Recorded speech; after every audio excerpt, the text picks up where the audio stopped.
Alright, what's up? So this is going to be just a quick sort of tutorial on how to achieve a anime-esque aesthetic on your artwork. So here's the before, and here is the after. It's pretty different, but it's actually pretty easy to do. There aren't a lot of tutorials on how to do this online, which is weird because it's pretty simple. And this should be doable in pretty much any program as long as you have blurring and layer options, which to my knowledge they all do. So some stuff to note: while you're making the illustration, you want to do everything in an aliased brush, a small alias brush. So, you know, if you go into your options on whatever tool you use, there's probably an option to turn off anti-aliasing, which is when it smooths out the edges of your lines. And usually you would want that, but in this instance you actually don't. Having this hard pixelated edge makes it a lot easier to color stuff in and to select colors later, and it'll just save you a lot of time. Really makes the fill bucket work easier, which I use quite a lot. So yeah, do your lines, you know, no anti-aliasing, your coloring, no anti-aliasing, because we will be able to smooth everything out later. So let's open up our layers here. As we can see, I've got the colors and the lines separate. You should have your colors all merged into one, but keep your lines their own thing on top of it. And I've got the background that we're going to use later here. Just ignore that for right now. So let's start with our lines. First thing you're going to want to do, let me zoom in so it's a little bit easier to see, is the Clip Studio Paint is what I'm using. It may work a little bit differently in whatever you're using. This effect should be achievable and everything, but so for Clip Studio Paint at least, we're going to go to Filter, Blur, and then Smoothing, and that will make our lines a lot less jagged and sharp. And as you can see, there's a little bit of sort of color artifacting here, and we're going to fix that. So after we've smoothed our lines layer, we're going to duplicate it. And as you can see now, some of the weird pixely areas are gone for the most part. But what we're going to do with this new layer is we're going to go to Blur, Gaussian Blur, however you say it. And we're going to keep this very light. We don't want to blur too much or else it'll start just kind of looking like we didn't do anything. And we don't want our lines to sort of give the appearance that they've gotten much bigger. So then you can leave it as is. What I like doing is, let me open my color sheet back up. I like changing the blurred lines to a color. I'm going to go with this kind of pink, just because I think it looks nice. And we're going to fill with that color. And then set the layer to multiply.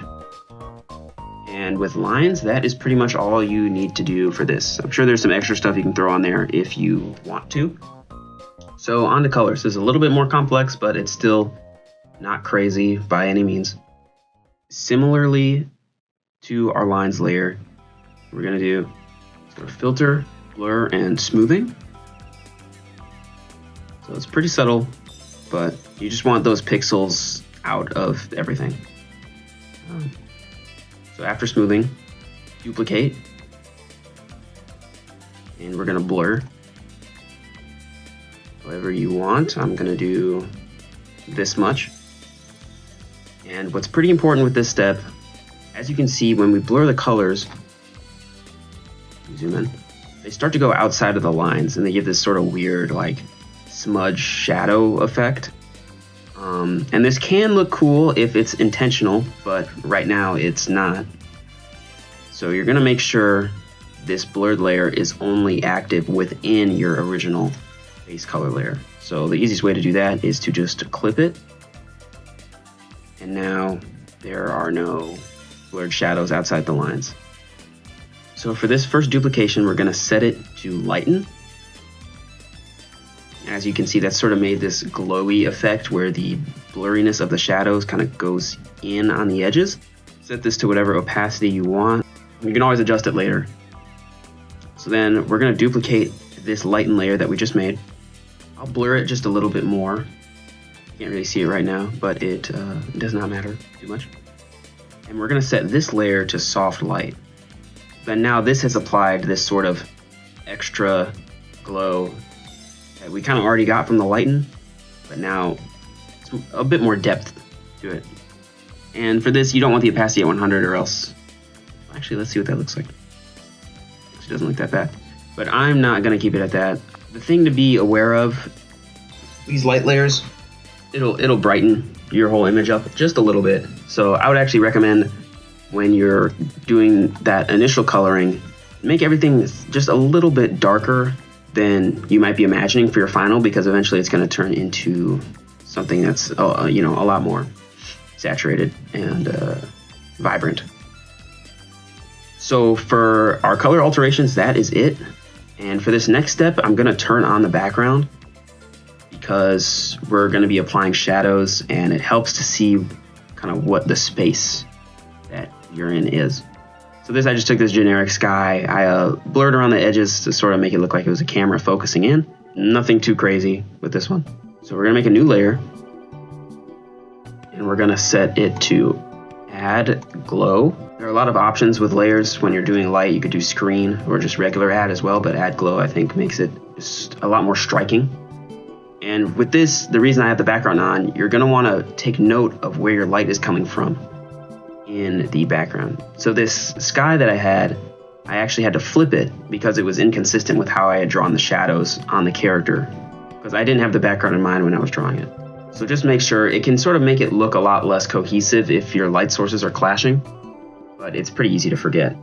All right, so I take a big airbrush or something soft, and just sort of paint in white from where the light is coming from.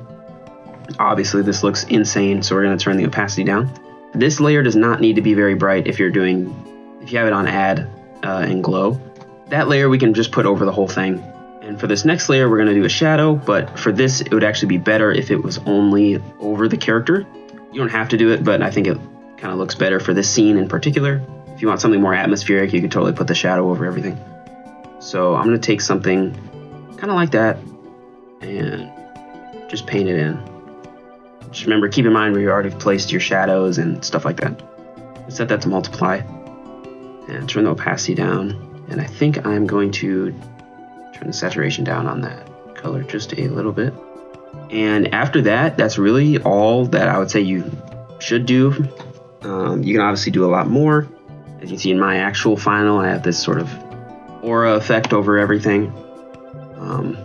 Obviously, if you're just drawing some dude, he's not gonna have that.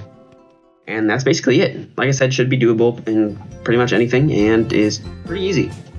So yeah, as long as you have layer options and blur, should have no problem. And as far as I know, there are no drawing programs without layer options and blur. But let me know if you don't have that, I guess, because that sounds insane. Use this to make all the fake anime screenshots you want, troll on the internet, or I don't know, just have fun. So thanks for watching.